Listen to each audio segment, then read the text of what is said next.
सोचो उस समय के बारे में जब राइट ब्रदर्स नहीं थे, दा विंची के स्केचेस नहीं थे। एक ऐसा समय जब आसमान एक सेलेस्टियल हाईवे था।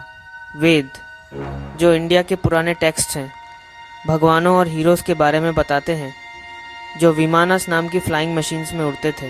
क्या ये सिर्फ कहानियाँ हैं या किसी खोई हुई टेक्नोलॉजिकल पास्ट की गूंज? ऋग्वेदा में साफ साफ तस्वीरें दिखती हैं।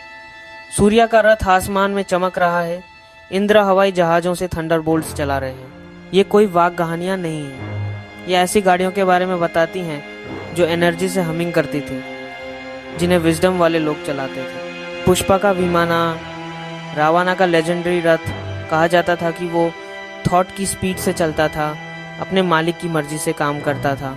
ऐसी कहानियाँ प्रोग्रेस के बारे में हमारे लीनियर व्यू को चैलेंज करती हैं, भूली हुई सभ्यताओं और खोई हुई टेक्नोलॉजीज के साइकिल्स की तरफ इशारा करती हैं। हमारा मकसद आंखें बंद करके मानना या इग्नोर करना नहीं है, बल्कि जांच करना है। मिथ, फिलॉसफी और साइंस को जोड़ना है।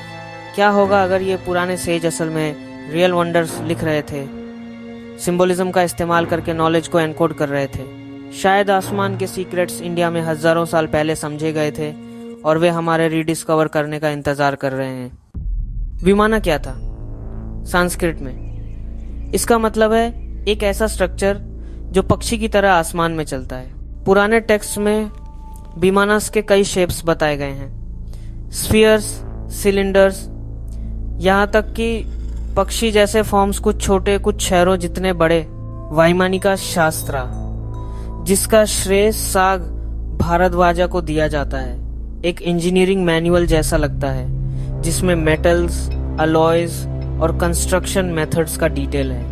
यह प्रोपल्शन सिस्टम्स के बारे में बताता है, जिसमें मिस्टीरियस मर्क्यूरी वोर्टेक्स इंजिन्स और सोलर पावर शामिल है। पायलट ट्रेनिंग और फ्लाइट अटायर के लिए भी इंस्ट्रक्शंस है। जबकि स्कॉलर्स इसकी ओरिजिन्स पर डिबेट करते हैं, टेक्स्ट का दावा है कि यह पुराना नॉलेज ट्रांसमिट करता है।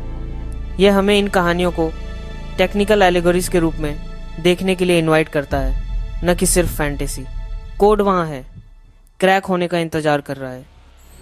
चलो इन पुरानी आइडियाज़ को मॉडर्न साइंस से कंपेयर करते हैं। मर्क्यूरी वॉर्टेक्स इंजन आज के मैग्नेटो हाइड्रोडायनामिक्स की याद दिलाता है, फोर्स जनरेट करने के लिए स्पिनिंग कंडक्टिव फ्लूइड्स। विमानस जो इनविजिबल हो जाते हैं, स्टेल्थ टेक्नोलॉजी या रेडर अब्जॉर्बेंट मटेरियल्स के शुरुआती कॉन्सेप्ट्स जैसे लगते हैं। पुष्पा का विमाना की स्पीड ऑफ थॉट स्पेस को मोड़ने की तरफ इशारा कर सकती है, जैसे वर्म होल्स या वॉर्प ड्राइव्स।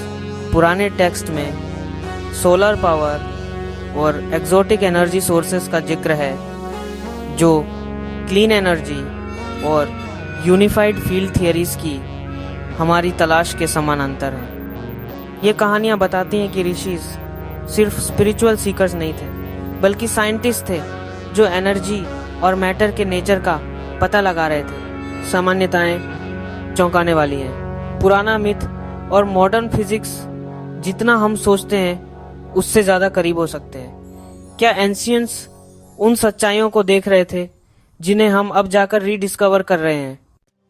वैदिक दुनिया में टेक्नोलॉजी और स्पिरिचुअलिटी अलग नहीं थे। एक विमाना बनाना और उड़ाना एक स्पिरिचुअल अचीवमेंट था जो सिर्फ शुद्ध मन और दिल वालों के लिए था।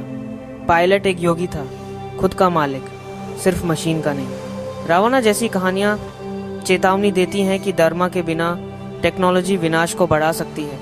पूरे यूनिवर्स को डिवाइन इंजीनियरिंग के रूप में देखा जाता था। एक विमाना बनाना कॉस्मिक ऑर्डर को मिरर करना था। नॉलेज सीक्रेट था, सिर्फ योग्य लोगों को दिया जाता था, क्योंकि यह उठा भी सकता था और नष्ट भी कर सकता था। अल्टीमेट फ्लाइट सिर्फ आसमान से नहीं, बल्कि एनलाइटनमेंट की तरफ था। वेद हमें याद दिलाते हैं, सबसे बड़ा एडवेंचर खुद को जीतना है। इस खोई हुई साइंस के क्लूज पूरे इंडिया में बिखरे हुए हैं, पत्थर में, लेजेंड में और लैंडस्केप में। एलोरा के कैलासा टेम्पल में, कार्विंग्स में, देवता हवाई रथों में दिखाए गए हैं। क्या ये कल्पना है या याददाश्त? हम्पी का स्टोन चैरियट और अनगिनत लोक कथाएं विमाना लेगेसी की गूंज है। रामायणा का पुष्पका विमाना लंका से अयोध्या तक का एक रास्ता बताता है, पुराने नामों वाले रियल प्लेसेस। क्या ये एपिक्स सिर्फ कहानियाँ हैं या हिस्ट्री और जियोग्राफी के वेल्ड रिकॉर्ड्स? हर खोज रूइंस, कार्विंग्स, लेजेंड्स, मिथ और रियलिटी के बीच की रेखा को धुंधला करती है। क्वेस्ट जारी है, साइंटिस्ट, हिस्टोरियंस और ड्रीमर्स को और गहराई से देखने के लिए बुला रही है। शायद ब्लूप्रिंट्स किसी भूली हुई मैन्युस्क्रिप्ट में या किसी मंदिर के नीचे छिपे हैं।